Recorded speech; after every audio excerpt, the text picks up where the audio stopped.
For 8.3, we're going to use data set 1 from Appendix B and determine if younger, less than 25, have different math scores than older. First of all, you'll notice that those two groups are not here for age, so we'll need to create that. We're going to go to Data, then we are going to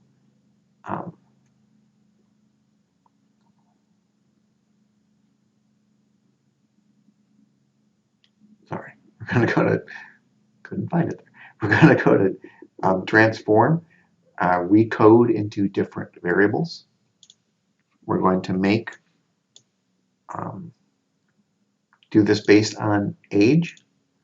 We're going to create a new output variable called age group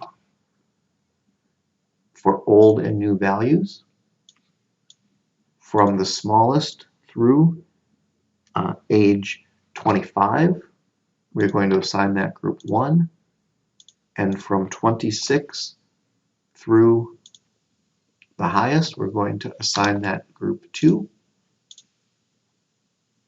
Click old and new values,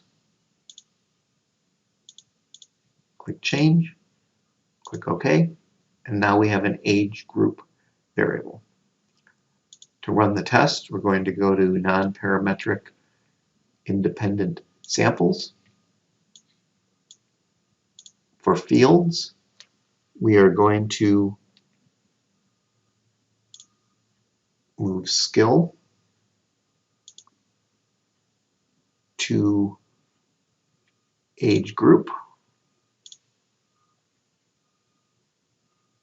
and click run.